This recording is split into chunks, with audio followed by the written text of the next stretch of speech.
안녕하세요. 소아청소년과 전문의 하정훈입니다. 오늘은 떼쓰지 않는 아이를 키우는 방법에 대한 이야기입니다. 떼쓰는 아이 때문에 고생하는 부모들 제법 있습니다. 시도 때도 없이 징징거리고 원하는 거 들어주지 않으면 아무 데서나 뒹구는 아이들도 제법 있습니다. 이런 아이와 부모를 보는 주변 사람들 역시 답답해집니다. 오늘은 떼쓰지 않는 아이로 키우는 방법에 대한 이야기입니다. 이번 이야기는 앞부분이나 일부만 봐서는 이해하기 힘들 것이고요. 뒷부분까지 전체를 다 봐야 제대로 이해할 수 있기 때문에 가능하면 끝까지 영상을 보시기 바랍니다. 우선 알아두셔야 할 것은 소위 말하는 떼쓰는 아이 고치는 방법으로 떼쓰지 않는 아이로 키울 생각은 하지 않는 것이 좋습니다. 얼핏 보면 두 방법은 차이가 별로 없어 보이지만 우선순위가 다르고요. 가중치가 다르기 때문에 부모와 가족이 아이에게 쏟아야 할 시간과 노력과 눈물의 양이 엄청나게 차이가 날 수 있습니다. 사실 예전에는 요즘처럼 떼를 심하게 쓰는 아이들이 그리 많지 않았습니다. 예전 이야기하면 저 소아과 사는 라떼는 이런 소리 한다거나 꼰대육아 정도로 치부하는 부모들도 간혹 있는데, 지금도 다른 나라에서는 아이를 키울 때 예전 우리의 부모들이 아이 키우는 방식과 놀라울 정도로 유사한 방식으로 아이를 키우고 있습니다. 지금 현재 우리나라의 많은 부모들이 보고 따라하는 육아 방식들이 다른 나라와는 좀 다른 게 너무 많습니다. 좀 독특하다는 이야기입니다. 사실 육아의 대부분은 지금 전 세계 거의 모든 나라의 부모들이 거의 비슷한 방식으로 육아를 하고 있는데 우리나라가 약간 다르다는 이야기입니다. 각설하고요. 예전에는 떼쓰는 아이들이 그리 많지 않았던 이유는 간단합니다. 떼를 스스는 아무것도 얻기 힘들었기 때문입니다. 함부로 떼쓰다가는 야단 맞거나 한 대 얻어맞기 딱 좋았습니다. 그리고 아이들도 자기가 어느 정도를 부모에게 얻을 수 있는지를 알고 요구를 했더랬습니다.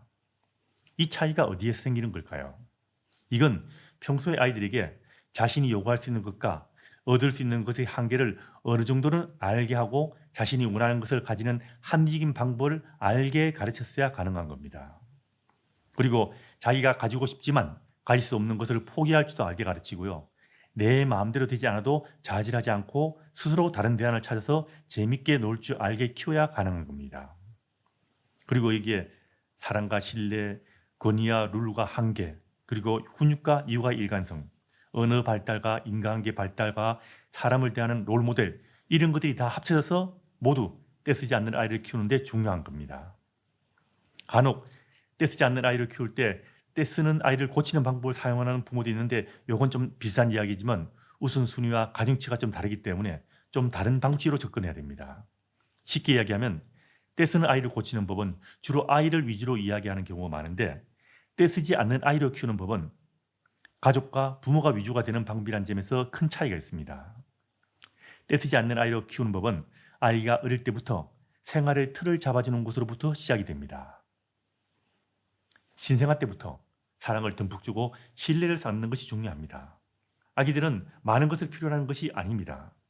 어린 아기에게 제일 중요한 것은 부모의 품에서 부모와 함께 있는 겁니다. 그래서 모든 나라의 부모들은 아기가 출생하게 되면 부모 편에서 하루 종일 24시간 모정실하면서 부모의 절대적인 사랑을 배우고 부모를 신뢰할 수 있는 존재로 인식하게 됩니다. 이게 어렵다고요? 너무나 당연한 이야기가 당연하게 들리지 않는 우리나라가 이상해진 겁니다. 사정상 이게 힘든 경우 산후조리 할 때 최대한 아기랑 함께 있는 시간을 늘리세요. 사랑과 신뢰가 생기면 때를 쓰지 않아도 부모가 해줄 것은 해준다라는 확신을 가지게 될 겁니다. 그리고 아기가 자신을 통제할 줄 알게 키우는 것은 신생아 때부터가 중요합니다. 아기 우는 거 겁내지 말고요.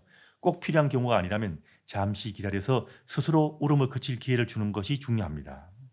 어린 아기 때부터 아기들이 울 때도 꼭 필요한 경우, 다시 말하면 배고파서 먹고 싶어 하거나 기저귀가 젖어서 갈아달라고 하거나 아파서 힘들 때 외에는 울 때 잠시 기다려서 스스로 울음을 그칠 수 있게 기다려주는 것이 좋습니다. 이건 나뿐 아니라 밤에도 마찬가지입니다. 아기 울리지 마라, 이런 이야기는 수많은 초보 부모들이 아기에게 매달리게 만드는 좀 황당한 육아법입니다. 아기 스스로 울음을 그친다는 것은 아기가 자신을 통제할 능력이 생긴다는 이야기입니다. 특별하게 아기가 자신을 통제할 수 있는 방법을 가르친다는 것보다는 이렇게 가족과의 일상생활 속에서 아기 스스로 터득하게 하는 것이 중요합니다. 이게 모이면 훈육이 되는 겁니다. 그리고 아이들은 어릴 때부터 자신이 원하는 것을 다 얻을 수 있다거나 바로바로 원하는 것을 얻을 수 있다고 배워서는 안 됩니다. 그리고 우는 것이나 떼쓰는 것이 모든 것을 해결할 수 있는 마법의 열쇠가 되어서도 안 됩니다. 어릴 때부터, 심지어 신생아 때부터 안 되는 것은 안 된다고 명확하게 말하고 안 되는 것이 울어서 되게 하는 일은 없어야 합니다. 내가 원하는 것을 다 얻을 수 없고요. 울어도 내가 원하는 것을 다 가질 수 없다는 것, 이건 아이들에게 좌절을 경험하게 하고 그것을 극복하게 하는 능력을 길러주는 건데, 이건 아이가 평생을 살아갈 때 실패에 좌절하지 않고 실패를 극복하고 더 큰 성공으로 나갈 수 있는 아주 중요한 능력이 되는 겁니다. 복잡한 거 생각하지 마시고요. 신생아가 태어나면 산부인과 태어날 때 카시트 사용하는 것부터 당연하게 밀어붙이시고요. 수면교육할 때는 일정한 시간에 일정한 장소에서 자게 하시고요. 이식할 때 한자리에 앉아서 먹게 하면 됩니다. 그리고 아이도 가정의 일상에 참여하게 하세요. 가족의 일상에 참여할수록 아이는 자신의 행동을 더 잘 통제하고 어른 말 듣는 습관이 들게 됩니다. 장난감 가지고 놀았으면 일정한 곳에 두게 하는 것, 식사 다 했으면 식기를 씻는 곳에 두는 것, 식사 준비할 때도 자신이 먹을 숟가락 정도는 식탁에 가져다 두는 것 등 별거 아닌 거라도 아이에게 부모의 일상을 함께할 기회를 줘야 합니다. 물건을 나를 때도 아이가 들 수 있는 것은 아이에게 들고 하는 것도 한 가지 방법입니다. 이런 것을 통해서 아이에게 부모는 일방적으로 내게 뭔가를 해줘야만 하는 존재가 아니라는 점을 명확하게 알려줘야 합니다. 그리고 아이가 자신이 원하는 것을 제대로 얻는 법을 가르치는 것도 중요한데, 여기는 두 가지 기술을 습득하는 것이 필수입니다. 언어 발달과 인간관계 발달입니다. 좀 나이가 들면 말로서 자신이 원하는 것을 제대로 이야기하지 못할 경우 떼를 쓰게 될 가능성이 높아지기 때문에 어릴 때 어른들 간의 일상의 대화에 많이 노출해서 말을 제대로 배우게 하는 것이 중요합니다. 그리고 아이들이 행동에 대한 부모의 반응도 중요하지만 평소에 부모가 다른 사람을 대하는 인간관계를 보여줘서 다른 사람을 어떻게 대하고 어떻게 해야 내가 원하는 것을 얻을 수 있는 것에 대한 롤모델을 보여주는 것이 중요합니다.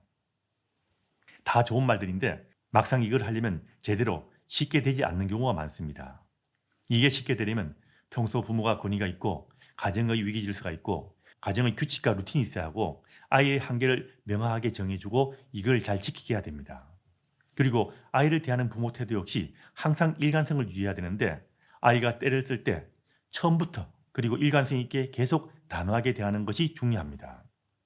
어린아이들은 아직 인간관계를 잘 모르기 때문에 아이들은 자신의 행동에 대해 주변 사람들의 반응에 따라서 자신의 행동이 해도 되는 것인지 아닌지를 결정하게 되는데, 안 되는 것은 때려서도 안 되는 것이 될 수 없다는 것을 처음부터 알게 하는 것이 중요합니다. 제일 처음이 중요하다는 것 잊지 마시기 바랍니다. 붕어빵 만들 때 틀이 있어야 쉽게 그리고 제대로 만들 수 있듯이 아이를 키우는 육아도 틀이 있으면 쉬운데 이걸 육아 문화라고 합니다. 이런 것들을 아이를 가르친다는 개념으로 접근하지 마시고요. 부모와 가족의 일상생활 속에서 아이를 키운다, 이런 식으로 아이를 키우면 아이 키우는 육아는 훨씬 쉬워지고 떼쓰지 않는 아이를 키우기도 쉬워질 겁니다. 복잡하게 이야기했지만 실제로 떼쓰지 않는 아이를 키우는 제일 핵심은 때려서도 안 되는 것은 안 된다, 이걸 확실하게 아이에게 알게 하면 되는 겁니다.